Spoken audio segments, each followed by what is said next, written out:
This is video 2 of a series of 3 videos that I'm recording one after the other with a running theme through them. So, there's a storm coming. In the UK, we are incredibly lucky. We are supremely lucky. We live in I think the word is a temperate zone. We don't regularly suffer the extremes of weather. Now, yeah, I know there are parts of the country that have mega floods. And in 1987, we had that huge hurricane that came through and devastated huge areas. But every summer, we don't have massive tornadoes. We don't have tsunamis. We don't have hurricanes every single winter between October, November, December. We don't have that, okay? We are so lucky in more ways than one. But I'm talking about the weather right now. Do you remember seeing the footage from the central United States after a tornado has been through a town? They show you a photograph of the town like it was yesterday, a bustling town with cars driving, houses and front lawns and water towers and hotels and all the rest of it. And then they show you from the helicopter a video of the town as it is this morning. And it is like, all you can see is a footprint of where the houses were, of where the hotels stood, where the car parking lots were. There are trucks upside down, there's piles of crap everywhere, and there's not a sign of a single person because that tornado has whipped through that town with a force that we can only imagine and destroyed every single thing in its path. And sometimes you can see a bigger town and there's a line that runs through it, okay?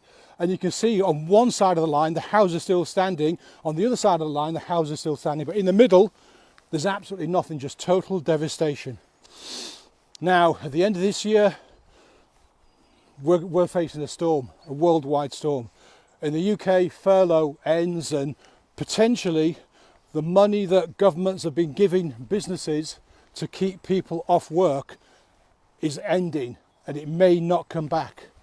This means that millions upon millions upon millions of people are going to have their lives turned upside down. Now, you might already be in this situation, and if you are, I'm sorry. But there's a lot of people that have been in what they thought was a secure job for 5, 10, 15, sometimes 20, 30 years. And it's like, who am I? What am I? What's my life going to be like?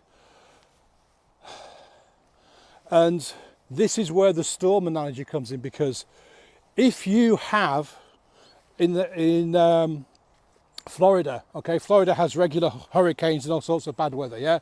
So the people that are prepared, they have storm shelters, they have shutters that they put up, they have all kinds of protection stuff, you know, food, water resources, generators, because when the power goes out, it goes out for days, weeks and months sometimes.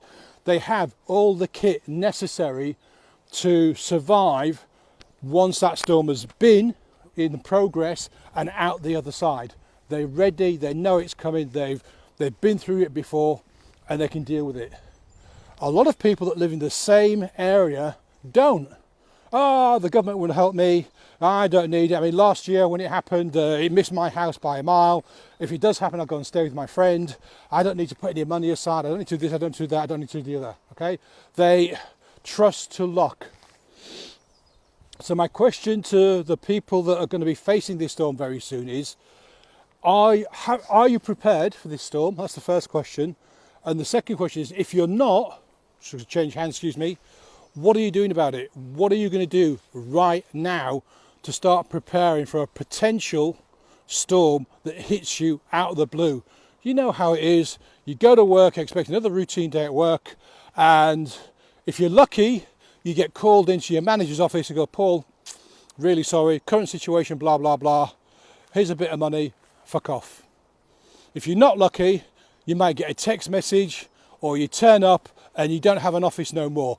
Your name's been taken off the door and there's an envelope pinned to the door, yeah, which is a thank you but goodbye and there's a bit of money. We need to start preparing for this storm now. For those of us that work for ourselves, that are therapists, run business, whatever it is we do, because okay, we might not be the employed person that's going to get that kicked out on their arse. But every business relies on people that have money to spend the money in that business. That's obvious, Paul. Thank you for that. Really helpful. No.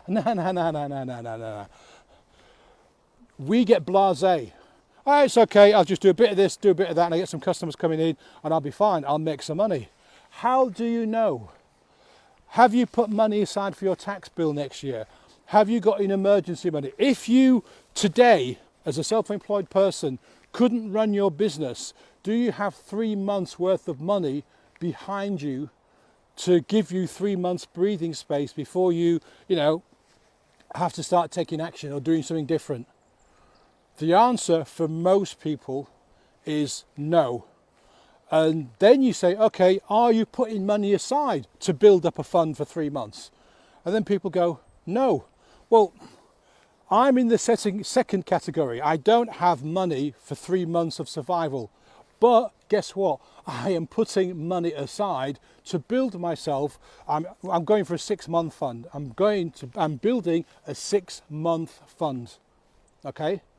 Because that I know that I've got a bit of a backup and I can pare down right to the minimum, and that's going to get me through. Because nobody knows how long this storm is going to last.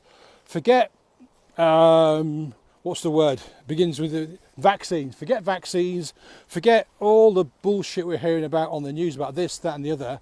The simple fact of the matter is, it's down to the people that start businesses, the investors, the entrepreneurs, the people with an idea. It's down to them to decide, okay, I like what's happening now. I'm going to spend some money. I'm going to open this business and I get some people in and we're going to start. It's not the government. I mean, okay, the government helps to a certain extent by, doing the research to get the vaccines and to help support people when they can. But the big push, the big impetus comes from you. It comes from you if you're an investor. It comes from you if you're an entrepreneur. It comes from you if you're working for yourself. It comes from you if you are in that storm and you are facing all this shit, yeah? Because that's what the third video is going to be about, because it's two kinds of people that are going to go through this storm. But my question is, are you ready? Are you prepared? Do you have all your things, your dominoes, your ducks, your bits of wood in line, ready for what's coming?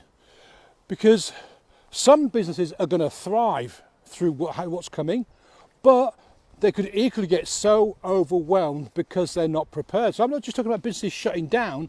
I'm talking about businesses that will, survive through this, like, recruitment agents. Some of them are going to go through the floor. Some of them that are strategic and think about things are going to thrive. But it depends on their thinking right now about how they're going to adapt to this new situation. Because if they think, no, it's fine, it's business as usual, then they could go through the floor or just get swamped and not be able to deal with it. So think of your own business, think of your own personal life right now, and ask yourself this question. Storm's coming, Paul's right. I know the storm's coming, but am I doing anything about it? What am I doing about it? Should I do something about it? We are where we are today because of every single decision we've made right up until this moment, okay? You now have an opportunity, because you know it's coming, we all know it's coming, but you have an opportunity right now to put yourself in the best position to deal with what's coming, okay? Or you can stick your head in the sand and pretend it ain't gonna happen and somebody will bail you out. Good luck with that. So that's the end of video 2. Next one coming straight behind.